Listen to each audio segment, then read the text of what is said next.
किसान साथियों, कृषि किसान में आप सबका स्वागत है। किसान साथियों, अगर आप भी अपनी फसल से ज़्यादा उत्पादन लेना चाहते हैं, यानी आप अपनी गेहूं की फसल से ज़्यादा उत्पादन लेना चाहते हैं, तो आपको ध्यान रखना होगा कि आपने प्रॉपर तरीके से, सही तरीके से अपने खेत में पोषक तत्वों को उपलब्ध कराया है। जैसे कार्बनिक पदार्थ की मात्रा ज़मीन में होनी चाहिए, जिसके लिए हम गोबर की सड़ी हुई खाद का प्रयोग कर सकते हैं, और नाइट्रोजन, फास्फोरस, पोटास इसका प्रयोग करते हैं। कैल्शियम, मैग्नीशियम, सल्फ़र उसकी भी आवश्यकता होती है। Zinc, iron, magnesium, manganese, boron इस सब की भी हमारी फसल को अच्छी बढ़वार और कल्लों के लिए, जड़ के लिए, हरेपन के लिए इन सब पोषक तत्वों की आवश्यकता हमारी गेहूं की फसल को होती है। इनमें से कुछ पोषक तत्व जो है हवा और पानी से हमारी गेहूं की फसल ले लेती है, और कुछ पोषक तत्वों को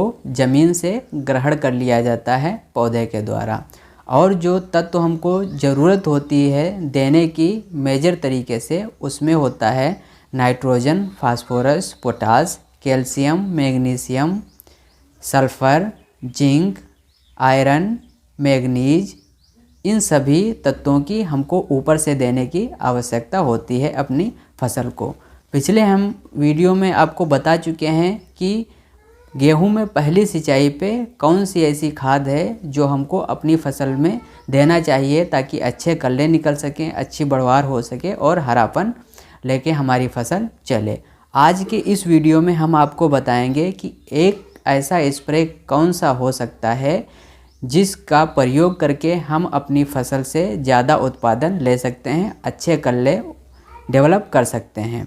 तो आपको करना क्या होगा, सिंचाई करने के बाद, यानी जब आप खेत में चल सके आसानी से, उस समय आपको जो हम इस समय पोषक तत्व बता रहे हैं उनको लेना होगा और अपनी फसल में स्प्रे करना होगा। इसमें लेना होगा आपको 1 किलो यूरिया की मात्रा, 750 ग्राम जिंक सल्फेट 33% वाला, और 800 ग्राम मैग्नीशियम सल्फेट, और 500 ग्राम फेरस सल्फेट, और 250 ग्राम सागरिका।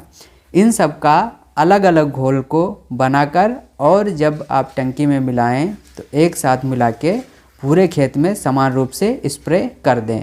अगर आप कुछ को एक साथ मिलाना चाहते हैं तो क्या कर सकते हैं, मैग्नीशियम सल्फेट और फेरस सल्फेट को एक में मिला सकते हैं, यूरिया और सागरिका को एक में मिला सकते हैं, जिंक का घोल अलग रखना होगा। और कितने पानी की मात्रा चाहिए इन सभी घोलों को अपने खेत में छिड़काव करने के लिए, तो इसकी मात्रा चाहिए 160 लीटर से 200 लीटर, यानी 160 से 200 लीटर पानी की मात्रा होनी चाहिए, जिसमें ये सभी जो हम उर्वरक बताए हैं इनको घोल लेना चाहिए एक कंटेनर में, और बाद में हमें स्प्रे पूरे खेत में समान रूप से कर देना चाहिए। इसी प्रकार हम पिछले वीडियो में ये बता चुके हैं कि सरसों में पहली सिंचाई पे कौन से खाद का प्रयोग करना चाहिए। अगले वीडियो में हम बात करेंगे सरसों में कौन सा स्प्रे करें जिससे हमारी फसल अच्छा उत्पादन निकाल के हमें दे। किसान साथियों, उम्मीद है जानकारी आपको स्पष्ट हो गई है। अगर कोई समस्या रह गई है तो आप हमें कमेंट करके पूछ सकते हैं। हमें दीजिए इजाज़त। Thank you very much.